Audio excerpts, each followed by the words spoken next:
खरं म्हणजे सदाभाऊ खोतांच्या भाषणानंतर मी भाषण करणं म्हणजे कोल्हापूरच्या तांबडा पांढरा रस्त्यानंतर भेंडीची भाजी।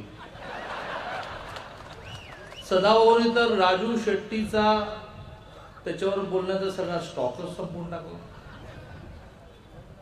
तरी सुरेशराव मुंडे तुला बोलवलंय कशासाठी, तुला भाषण करायला लागेल। 23 एप्रिलला हातकणंगले लोकसभा मतदारसंघाची निवडणूक आहे। शिवसेना भाजप युतीचे धनुष्यबाण चिन्हावर धैर्यशील माने उभे आहेत। त्यांच्या प्रचारासाठी आणि सगळ्यात महत्त्वाचं म्हणजे त्यांना निवडून आणण्याचा, इचलकरंजीतून प्रचंड मताधिक्य देण्याचा संकल्प करण्यासाठी आपण या ठिकाणी एकत्र आलो।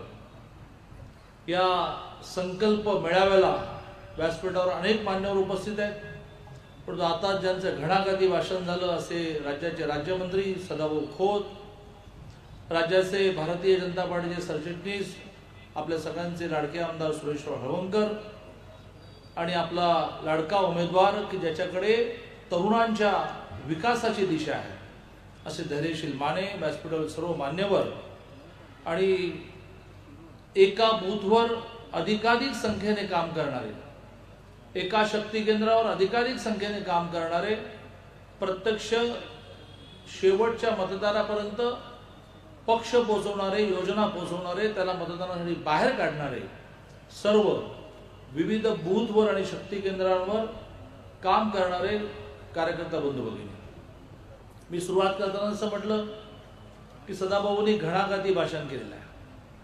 राजू शेट्टींबद्दल बोलायला मला काही शिल्लकच ठेवलेलं नाही, पण तरीही माझ्या अतिशय छोट्या भाषणामध्ये शेवटी गेले 2-3 दिवस खूप आरोप करतात, त्याच्यावर मी बोलणार आहे।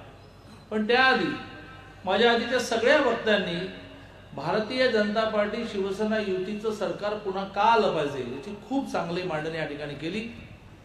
प्रमुख कार्यकर्ता म्हणून गेले काही दिवस घरोघर फिरून ज्यांना लाभ मिळालेला गेल्या 5 वर्षामध्ये अशा सगळ्यांपर्यंत आपण पोहोचतो।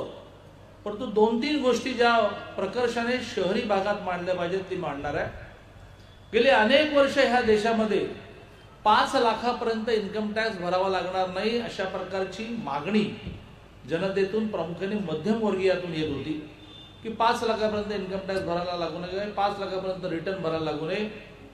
अनेकांनी निवडणुकीच्या वेळेला घोषणा केली की या वेळच्या निवडणुकीच्या आधी आम्ही ही घोषणा करतो आणि निवडणूक झाल्या हे मार्गी लावतो, परंतु कोणीही मार्गी लावलं नाही। माननीय नरेंद्र मोदींनी हा निर्णय करून सर्वसामान्य मध्यमवर्गीय द्या, कारण 5 लाख वार्षिक उत्पन्नाचा कोणाचंही व्हायला लागलेलं आहे, तर त्या 5 लाखापर्यंत इन्कम टॅक्स नाही, रिटर्न भरावं लागणार नाही असा खूप मोठा निर्णय आपण केला। इचलकरंजी एक अर्थाने वस्त्रनगरी आहे, या शहरामधला उद्योग अडचणीत आला होता। मी ज्यावेळेला सहकार मंत्री होतो, त्यावेळेला वस्त्रोद्योग मंत्री होतो, त्यावेळेला अनेक निर्णय आपण केले, त्याची अंमलबजावणी त्यावेळेला झाली आणि आता माननीय सुभाष बाबू देशमुख ज्यावेळेला वस्त्रोद्योग मंत्री झाले त्यावेळेला झाली। माझ्या काळात मी एक निर्णय केला, प्रत्येक चात्याला 3000 रुपये प्रमाणे त्या सूत गिरणीला आम्ही व्याज न घेणारं सॉफ्ट लोन देणार, ते आपण दिलं आणि मोठ्या प्रमाणावर सूत गिरण्या ज्या अडचणीत आल्या होत्या त्या अडचणीत आलेल्या सूत गिरण्यांना 5-5, 10-10 कोटीचं कर्ज त्यांची जी क्षमता आहे त्यापर्यंत मिळालं, ते सगळं व्याज आपण केलं। आत्ताच नव्याने काल परवाकडे निर्णय झाला, त्याचं GRE निघाला, यंत्रमागाला 1 रुपयाने वीज दर आपण कमी केला। असे अनेक निर्णय हे प्रामुख्याने इचलकरंजीसाठी, निधी खूप आणला, रस्ते हळूहळू चांगले व्हायला लागले, IGM हॉस्पिटल, अनेक विषय सांगता येतील। मला असं वाटतं की हे सगळे विषय लोकांपर्यंत नीट पोहोचवले पाहिजे, पण 2 विषय नीट पोहोचवलेच पाहिजे, ते आहेत मराठा आरक्षण आणि धनगर आरक्षण। 1902 साली शाहू महाराजांनी मराठा समाजाला आरक्षण दिलं, त्यावेळेला दिलं। 47 सालापर्यंत होतं, अचानक 47 साली स्वातंत्र्य मिळालं ते गायब झालं।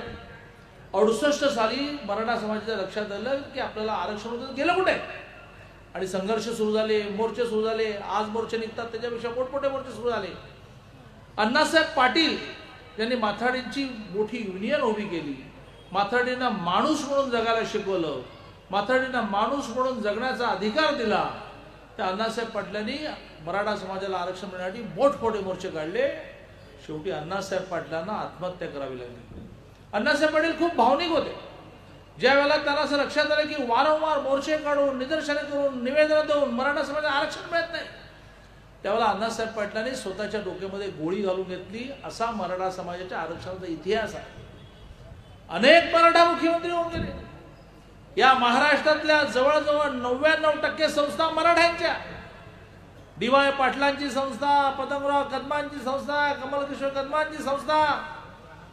पण ना कोणी मराठा मुख्यमंत्र्यांनी आरक्षण दिलं, ना कोणी मराठा शिक्षण संस्था चालकांनी 10% का होईना, 5% का होईना विद्यार्थ्यांची फी माफ केली. आणले हरियाणातून आणि पंजाबमधून विद्यार्थी. आमच्या शहरांची संस्कृती बिघडवून टाकली. कारण बड्या बड्याची पोरं आली, वाटेल ते उद्योग करायला लागली. ते शिकून गेले, त्यांना हुंडा मिळायला लागला. कारण तिथे शिकला की हुंडा मिळतो.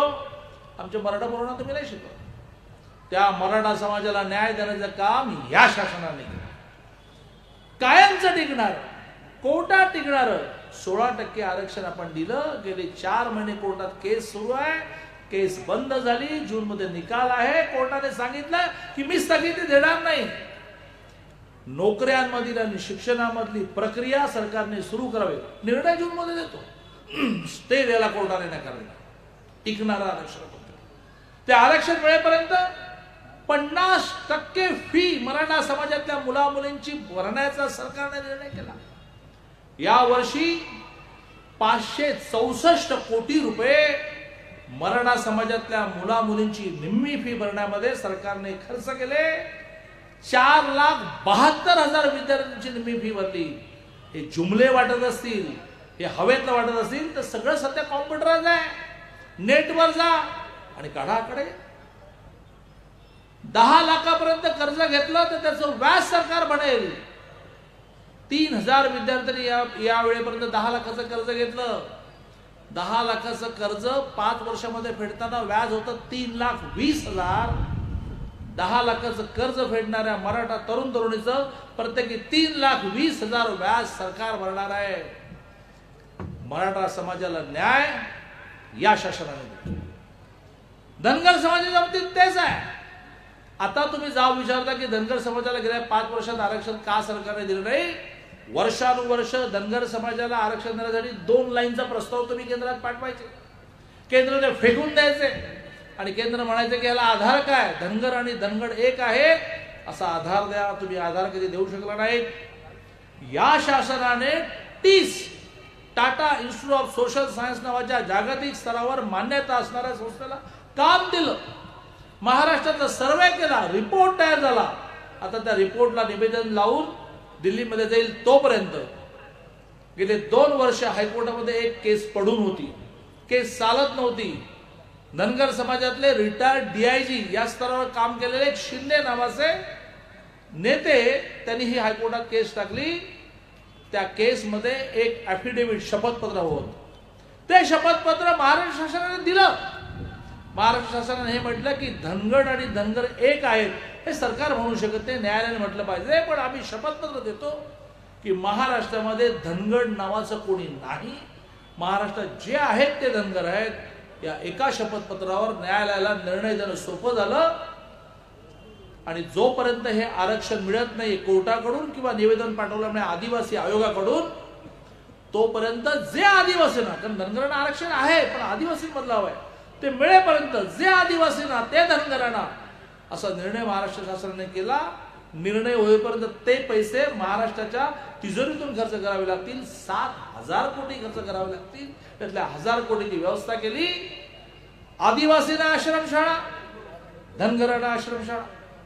आदिवासींच्या मुलामुलींसाठी हॉस्टेल, धनगरांच्या मुलामुलींसाठी हॉस्टेल. आदिवासींच्या मुलांची फी सरकार भरतं, धनगरांच्या मुलांची फी सरकार भरणार. जे आदिवासीला ते धनगराला. जो जेव्हा निर्णय होईल त्याला केंद्राकडून मिळतील. तोपर्यंत महाराष्ट्र शासन स्वतःच्या खिशातून खर्च करेल.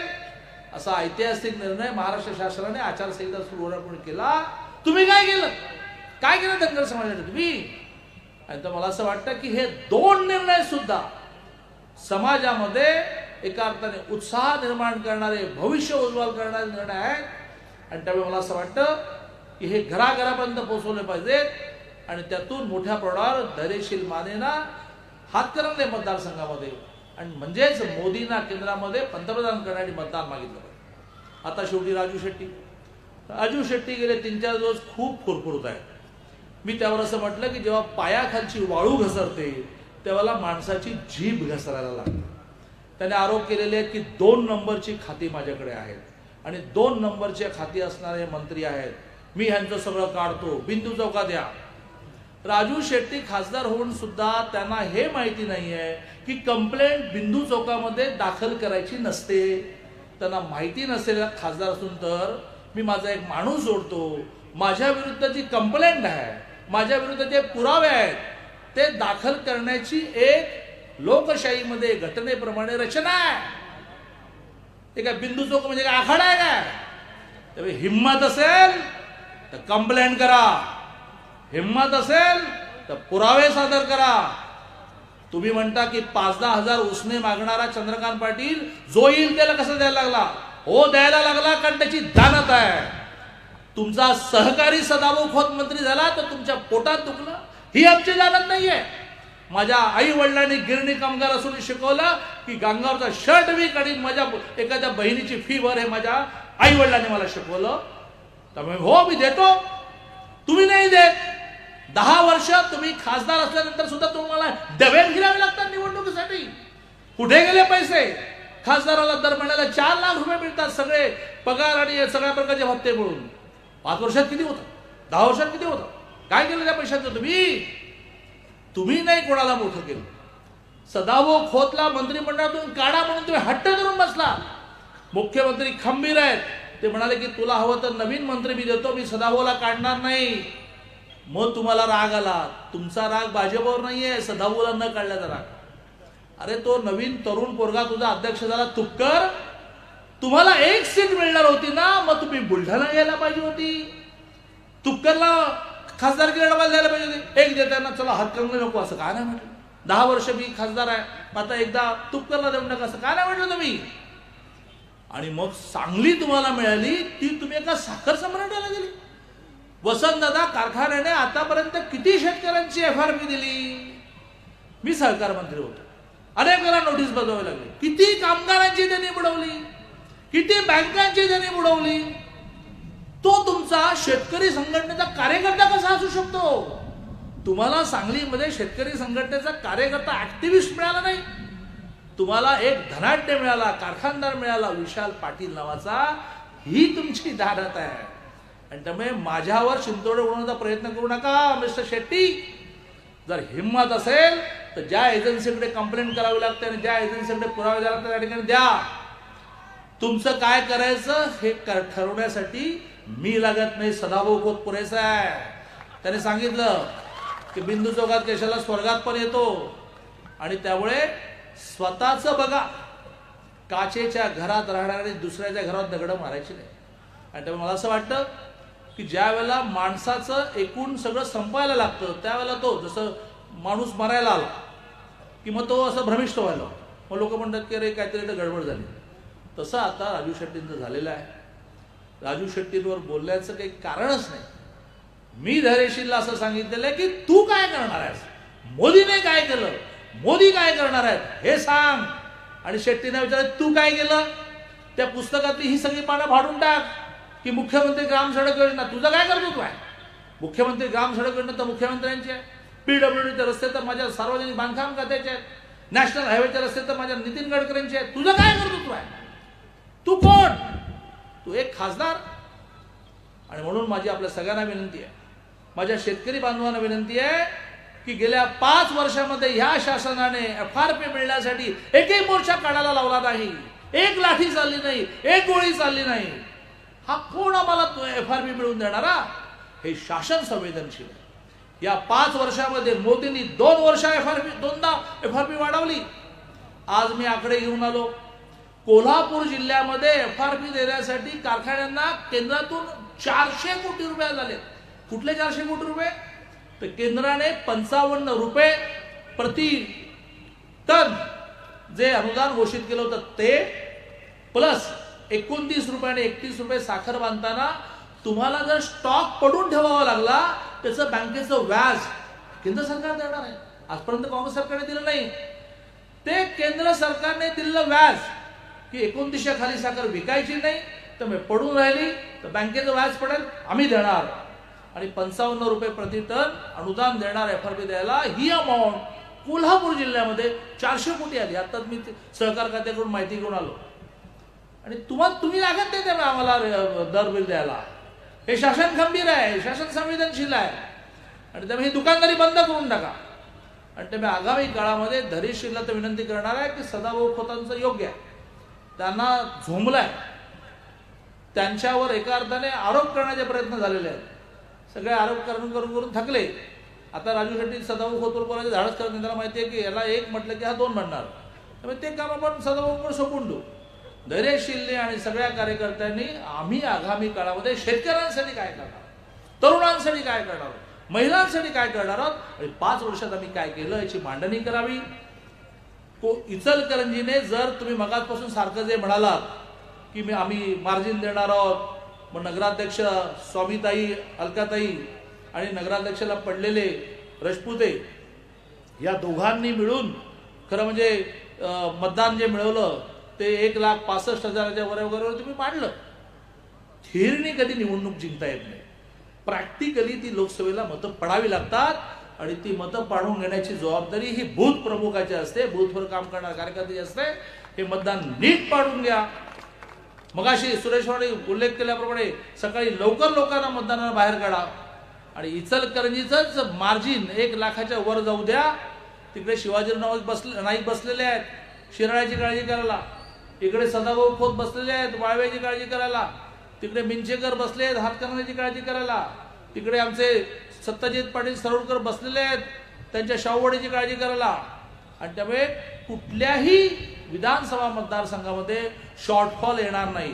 एक मोठी अदृश्य शक्ती सुद्धा 1,00,000-1.5 लाखाच्या संख्येने मदत करते आहे. आणि त्यामुळे मला असं वाटतं की या निवडणुकीमध्ये धैर्यशील मानेसारख्या तरुण माणसाने, राजू शेट्टी सारख्या एका अर्थाने धुरंधर नेत्याचा काही लाख मताने पराभव केला असं व्हायला वेळ लागणार नाही. आवश्यकता आहे तुम्ही सगळ्यांनी 23 तारखेपर्यंत काम करण्याची. ते आपण कराल अशी अपेक्षा व्यक्त करतो, ती आपण करावी असं आवाहन करतो आणि माझं बोलणं संपवतो. इचलकरंजीचे उपनगराध्यक्ष आदरणीय तानाजी पवार साहेब या आभार व्यक्त. आजच्या विजय संकल्पाच्या सभेचे प्रमुख पाहुणे आपल्या